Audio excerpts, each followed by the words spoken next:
ब्रह्मांड को समझना मतलब असल में उसके आकार को समझना है। और हाँ, फिजिसिस्ट के पास इस आकार को बयां करने के लिए अपनी एक खास भाषा है जो गणित और ज्यामिति से बनी है। चलिए इस रोमांचक सफर की शुरुआत करते हैं। तो इस विश्लेषण में हम सबसे पहले ये समझेंगे कि स्पेस टाइम की मैपिंग होती कैसे है। फिर हम देखेंगे कि इस ब्रह्मांडीय पैमाने पर दूरियां कैसे नापी जाती हैं। इसके बाद एक बहुत ही दिलचस्प चीज देखेंगे कि कोई चीज एक जगह पर सपाट और पूरी तरह से घुमावदार एक साथ कैसे हो सकती है। फिर हम साइंस फिक्शन की दुनिया में कदम रखेंगे और वार्प ड्राइव्स और वर्म होल्स के पीछे की फिजिक्स को जानेंगे।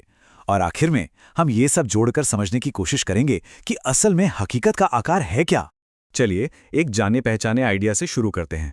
किसी भी नक्शे को देखिए, उसमें जगहों को बताने के लिए कोऑर्डिनेट्स का इस्तेमाल होता है ना, जैसे लैटिट्यूड और लॉन्गिट्यूड। पर एक बात सोचिए, ये कोऑर्डिनेट्स तो सिर्फ लेबल ही हैं, ये उस जगह को असल में बदलते तो नहीं हैं। इसे ऐसे समझिए, मान लीजिए किसी शहर का नक्शा बनाना है। अब इसके दो तरीके हो सकते हैं, एक तो ग्रिड सिस्टम का इस्तेमाल करके या फिर शहर के बीचों बीच खड़े होकर दिशाओं के हिसाब से। दोनों ही नक्शे हैं तो एक ही शहर के हैं ना। बिल्कुल इसी तरह स्पेस टाइम को भी अलग अलग कोऑर्डिनेट सिस्टम से समझा जा सकता है, जैसे कार्टेशियन और पोलर। अब ये जो दो समीकरण दिख रहे हैं, ये देखने में भली अलग अलग लगें, लेकिन ये एक ही सपाट स्पेस टाइम के बारे में बता रहे हैं। बस लेबल अलग हैं, लेकिन ज्यामिति यानी ज्योमेट्री वही है। तो यहाँ एक बड़ा सवाल खड़ा होता है, अगर कोऑर्डिनेट्स हमारी मर्जी से चुने जा सकते हैं और स्पेस टाइम खुद घुमावदार या मुड़ा हुआ हो सकता है, तो फिर हम किन्हीं दो पॉइंट्स के बीच की असली दूरी कैसे नापेंगे? इसका जवाब है मीट्रिक। मीट्रिक को इस कहानी का हीरो समझ लीजिए। ये एक ऐसा लचीला कॉस्मिक पैमाना है जो किसी भी सतह पर काम करता है, चाहे वो कितनी भी मुड़ी तुड़ी क्यों ना हो। असल में यही हमें बताता है कि कोऑर्डिनेट्स का इस्तेमाल करके दूरी की गिनती करनी कैसे है। अब ये समीकरण देखकर घबराना बिल्कुल नहीं है। इसे किसी ज्योमेट्री के डीएनए की तरह सोचिए। कोड की ये बस एक छोटी सी लाइन हमें ब्रह्मांड के किसी भी हिस्से के आकार के बारे में सारी जानकारी दे देती है। यही तो मीट्रिक की असली ताकत है। चलिए अब जनरल रिलेटिविटी के सबसे जरूरी आइडियाज में से एक पर चलते हैं। इसे समझने के लिए जरा सोचिए, जब कोई एक बहुत बड़े मैदान में खड़ा होता है तो उसे जमीन सपाट ही तो लगती है ना? भले ही हम जानते हैं कि असल में पृथ्वी गोल है। फिजिक्स का एक बुनियादी सिद्धांत है जिसे हम ग्रेविटी या गुरुत्वाकर्षण की तरह महसूस करते हैं, वो असल भी ग्रहों और तारों जैसी भारी चीजों के कारण स्पेस टाइम में आया हुआ झुकाव या मोड़ है। और यहीं पर कहानी में एक हैरान कर देने वाला मोड़ आता है। अगर बहुत करीब से देखें तो स्पेस टाइम हमेशा नॉर्मल और सपाट ही नजर आता है। इस कॉन्सेप्ट को इक्विवेलेंस प्रिंसिपल यानी तुल्यता सिद्धांत भी कहते हैं। ये तस्वीर इस आइडिया को बहुत ही शानदार तरीके से दिखाती है।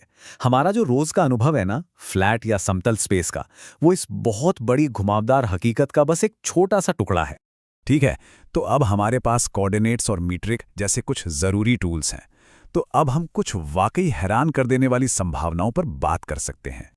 जैसे कि मीट्रिक एक ऐसे सॉल्यूशन की इजाजत देता है जहां स्पेस टाइम खुद एक स्पेसशिप के आगे सिकुड़ता है और पीछे फैलता है। इससे एक वार्प बबल बन जाता है।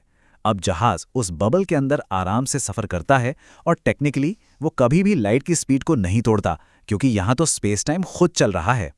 ये ज्योमेट्री, जिसे इसके अपने खास मीट्रिक से समझा जाता है, हकीकत के ताने बाने में एक सुरंग की तरह है।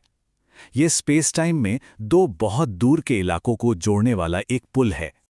लेकिन साइंस फिक्शन के इस रोमांच को थोड़ा हकीकत की जमीन पर लाना भी जरूरी है। देखिए, ये अविश्वसनीय आइडियाज गणित के हिसाब से तो मुमकिन है, पर इन्हें ऐसी अजीब फिजिक्स की जरूरत पड़ सकती है जिसे हम अभी तक समझते नहीं हैं। जैसे कि नेगेटिव एनर्जी वाला पदार्थ। ये एक ऐसा पदार्थ है जिसमें ग्रेविटी उल्टी काम करती है, ये खींचने की बजाय धकेलती है। तो अब इस पूरी बातचीत का सबसे बड़ा सबक क्या है? इन सब का आखिर मतलब क्या है? ये एक बहुत ही पावरफुल स्टेटमेंट है जो फिजिक्स के बारे में हमारी पूरी सोच को बदल देता है। सदियों से हम न्यूटन के आइडियाज को मानते आए थे, लेकिन वो पूरी कहानी नहीं थी।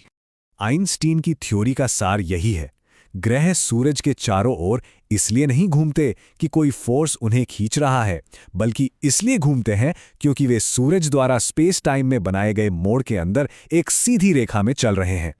तो सबसे जरूरी बात यह है कि मीट्रिक हमें उस ज्योमेट्री को पढ़ने और लिखने की ताकत देता है फिर चाहे वो एक ब्लैक होल हो, एक वर्म होल हो या हमारा अपना ब्रह्मांड ही क्यों ना हो।